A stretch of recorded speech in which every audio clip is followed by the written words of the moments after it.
There are 195 countries all playing in the same sandbox that is planet Earth. While there are many ways countries can interact with each other, the primary method of diplomacy used for international agreements comes in the form of treaties.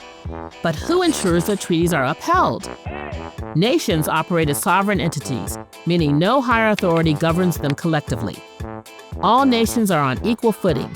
Ultimately, treaties rely on the integrity and interests of the nations involved. Without a higher authority, enforcement is often based on trust and consequences rather than direct legal punishment.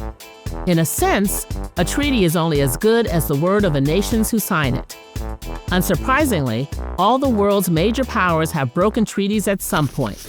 The United States, for example, signed the Treaty of Fort Laramie in 1868 with the Sioux Nation that recognized the Black Hills as part of the Great Sioux Reservation set aside for exclusive use by the Sioux people.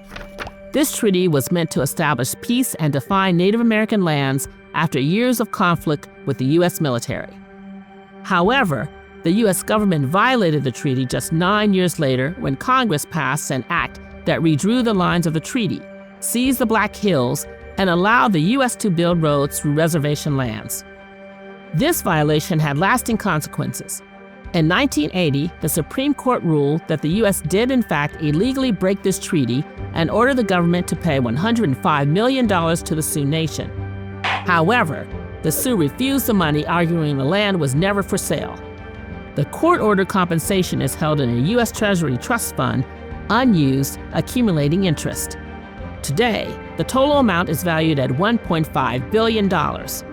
Other major treaty violations include Russia's annexation of Crimea in 2014, violating the 1994 Budapest Memorandum, Nazi Germany's invasion of the USSR in 1941, breaking the Molotov-Ribbentrop Pact, and North Korea's withdrawal from the Nuclear Non-Proliferation Treaty in 2003. At this point, it can seem like treaties are nothing more than a lawless piece of paper stating the intent of a nation at a specific time. However, there are some ways treaties are enforced. Many countries incorporate treaties into their domestic legal systems, creating obligations within a nation to follow the treaty. Organizations such as the United Nations, World Trade Organization, and the International Criminal Court can help enforce treaties by monitoring compliance and issuing rulings. The International Court of Justice, for example, settles disputes between nations, but only if both parties have agreed to its jurisdiction.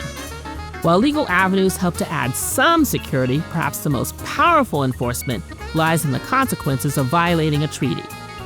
Many treaties rely on mutual benefits, such as trade agreements. These agreements are largely self-enforcing because breaking them would cause economic retaliation.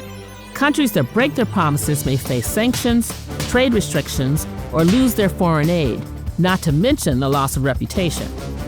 In extreme cases, treaty violations can lead to military intervention. In 1999, for example, NATO bombed Yugoslavia because the nation failed to follow the terms of the Dayton Agreement, a peace treaty that sought the end of the Kosovo War. As you can see, treaties have the power to shape the future of our collective sandbox, yet their strength ultimately depends on the willingness of nations to honor their commitments.